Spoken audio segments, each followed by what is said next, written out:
Eskom has welcomed National Treasury's decision to exempt the power utility from reporting irregular, fruitless and wasteful expenditure in its annual financial statements up until the year 2025. Now, the move has been criticized by political parties and civil society groups as a ploy to shield Eskom from being held accountable.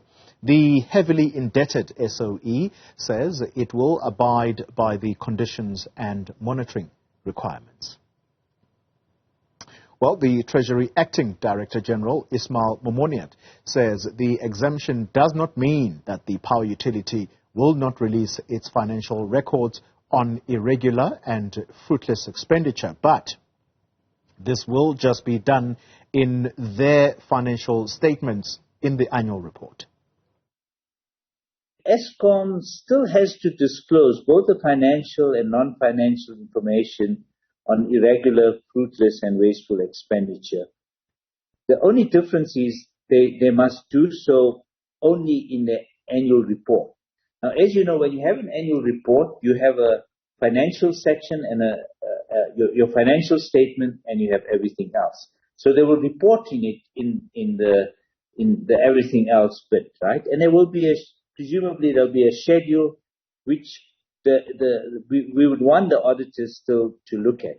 By taking it out of the financial statements, we're trying to reduce the risk of Eskom getting needlessly irregular or fruitless expenditure. And the reason for that is, if you look at a state-owned entity like Eskom or Transnet, who we also exempted last year, they tend to follow your international accounting standards, which is far more onerous, your IFRS, and they also have to report in terms of the JSE's reporting requirements because, they borrow, they go out and issue bonds and borrow. So they already have pretty onerous provisions. In this instance, they will still report, as I said, on any irregular or fruitless expenditure, but it will be in their financial statements. Well, let's continue with the theme of energy and the city of Cape Town forging ahead with plans to invest millions in independent power producers to stabilize the electricity grid and minimize the effects of load shedding on residents. Let's speak now to the Mayoral Committee Member for Energy, Beverly van Reenen, who speaks to us from Cape Town this morning. Beverly, good morning to you. This is exactly the wish of many residents of South Africa, that they wish their municipalities could help them by getting off the Eskom grid. Just how far advanced are these plans for you in Cape Town? Xoli, yes, thank you very much for inviting me this morning, and good morning to your viewers. But Xoli, before, because you've had quite a conversation this earlier on, or just prior me, so thank you, for the question. However, I think that it is important also that I respond with regards to the frustration and the outrage of all South Africans amid the National Treasury exempting Eskom from disclosing losses emanating from fruitless and wasteful expenditure. I think that it is truly unheard of. I was listening to the gentleman, and it is an absolute slap in the face of all South Africans, particularly our poor and our struggling working class, who now have to fork out almost 90% more for electricity purchases. So I don't accept that. Nonetheless, within the city of Cape Town, I think, let me get to the more positive news of the city of Cape Town. Yes. So, you are aware, just last week, the executive mayor tabled the city's Building Hope budget for public comment, and so it now is out in the public domain, and I truly hope that our residents will now, engage the document and then also comment in respect of that. And so within this document, it contains a 2.3 billion rand, and that is specifically just to end load shedding over the next 3 years. So that is a huge amount of money. And so we are at an advanced stage in terms of all of our programs. So this obviously will include the 220 million rand to buy power on the open market, the 288 million rand for the Power Heroes, the voluntary energy savings incentive scheme, the 1 billion rand to operate Steenbras hydro pump storage scheme. And this is a very important one, of course, because right now Eskom is on stage 3. We on stage 1, so we are able to protect our customers. But again, let me go back. 53 million rand in cash for our power, cash for power payments for solar power from residents and business.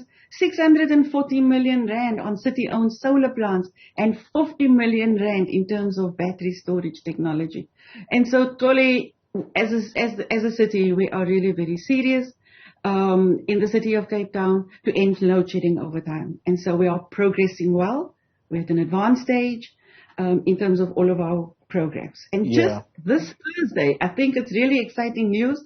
Thursday, 6 April, the city will put out its biggest power purchase tender of 500 megawatts of dispatchable power. This will be issued this week.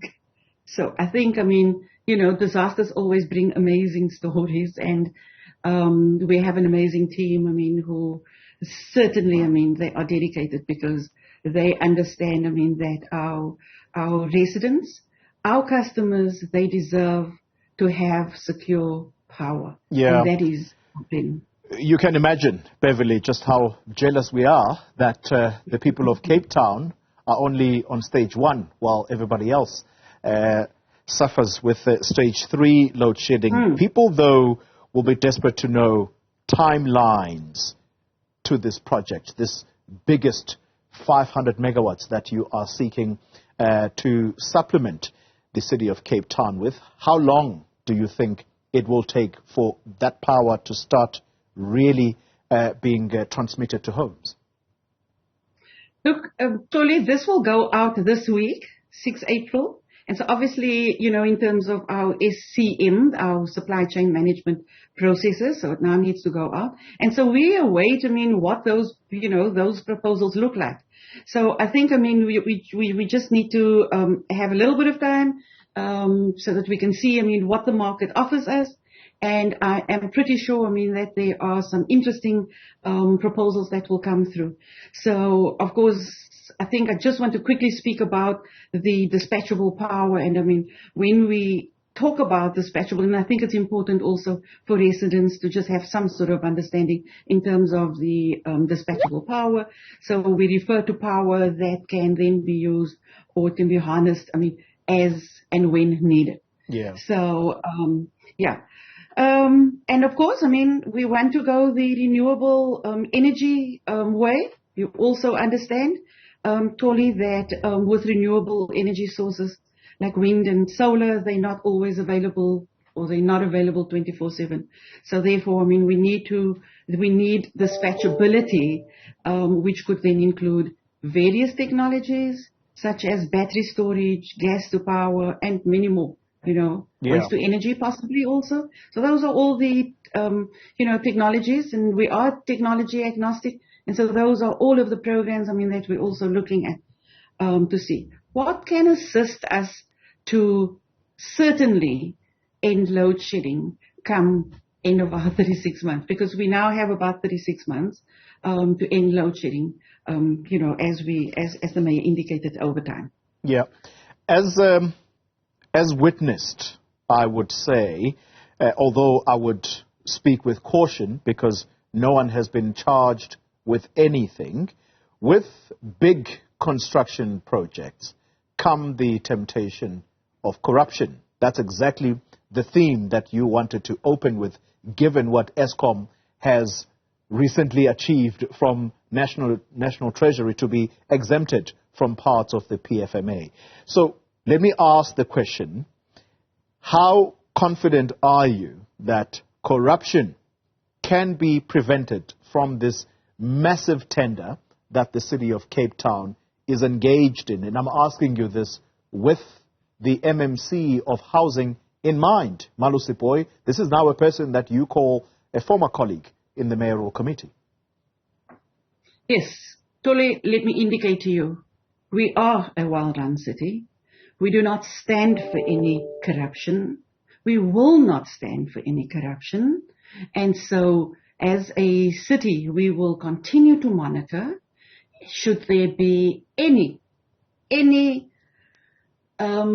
just a bit of smoke in terms of corruption, I can assure you that our executive mayor, Alderman Jordan Hill-Lewis, will act upon it.